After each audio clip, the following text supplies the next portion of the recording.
ഈ കേക്കിൻ്റെ ഡിസൈന് പ്രത്യേകതയൊന്നുമില്ല, പക്ഷേ ഈ കേക്ക് ചെയ്തിരിക്കുന്ന സ്പഞ്ചിന് പ്രത്യേകത ഉള്ളതുകൊണ്ടാണ് കേട്ടോ ഞാൻ ഈ വീഡിയോ ഇടാമെന്ന് വിചാരിച്ചത്. ഇത് അലാന അവളുടെ അനിയൻകുട്ടന് വേണ്ടിയിട്ട് ഓർഡർ ചെയ്തൊരു 1 kg വാനില കേക്കായിരുന്നു. പക്ഷേ ഇതിൻ്റെ സ്പഞ്ച് ചെയ്തിരിക്കുന്നത് വീറ്റ് ഫ്ലോർ കൊണ്ടാണ്. അപ്പോൾ ഒരു മരുന്ന് കഴിക്കുന്നതുകൊണ്ട് മൈദയും മുട്ടയും പറ്റത്തില്ല. അതുകൊണ്ട് എഗ്ലെസ് വീറ്റ് ഫ്ലോർ കേക്ക് ചെയ്യാമോ എന്നാണ് ചോദിച്ചത്. ഞാനിതുവരെ ചെയ്തിട്ടില്ല, ട്രൈ ചെയ്യാമെന്ന് പറഞ്ഞു. അപ്പോൾ അലാന തന്നെ എനിക്ക് യൂട്യൂബിൽ നിന്ന് ഒരു ഹിന്ദി ചാനലിൽ വീഡിയോ ഇട്ട് തന്നു. അപ്പോൾ ഞാൻ വേറെ കുറച്ച് വീഡിയോസൊക്കെ കണ്ട് ഫ്രണ്ട്സുമായിട്ടൊക്കെ ഡിസ്കസ് ചെയ്ത് ഞാൻ എന്തായാലും ഒരു ചെറിയ കേക്ക് ഉണ്ടാക്കി നോക്കി. നല്ല സക്സസ് ആയിരുന്നു കേട്ടോ. അപ്പോൾ അതുകൊണ്ട് തന്നെ നല്ലൊരു ധൈര്യമായി ചെയ്യാമെന്നുള്ള. അപ്പോൾ അങ്ങനെ ഒരു 1 kg കേക്ക് ചെയ്ത് കൊടുത്തു. അവർക്ക് എന്തായാലും നന്നായിട്ട് ഇഷ്ടപ്പെട്ടു കേട്ടോ. അവർ എൻ്റെ അടുത്ത് വിളിച്ചും കൂടി പറഞ്ഞു, സാധാരണ മൈദയും എഗ്ഗ് ഉപയോഗിച്ച് ചെയ്യുന്ന കേക്കിനേക്കാളും ഇഷ്ടമായി ഈ എഗ്ലെസ് വീറ്റ് ഫ്ലോർ കേക്ക് എന്ന് പറഞ്ഞിട്ടുണ്ടായി.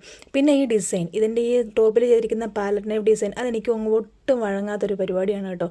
എല്ലാവരും ചെയ്യുന്ന കാണുമ്പോൾ എനിക്ക് ഭയങ്കര കൊതിയായതുകൊണ്ട് ഞാൻ വീണ്ടും വീണ്ടും ട്രൈ ചെയ്യും. പക്ഷേ എത്ര ചെയ്താലും സക്സസ് ആവാത്ത ഒരു ഐറ്റം. എങ്കിലും ഞാൻ ഇനിയും ട്രൈ ചെയ്തുകൊണ്ടേ ഇരിക്കും കേട്ടോ. അപ്പോൾ നിങ്ങൾക്ക് എൻ്റെ വീഡിയോസൊക്കെ ഇഷ്ടപ്പെടുന്നുണ്ടെങ്കിൽ ഒന്ന് സപ്പോർട്ട് ചെയ്യാൻ മറക്കണ്ട കേട്ടോ. താങ്ക്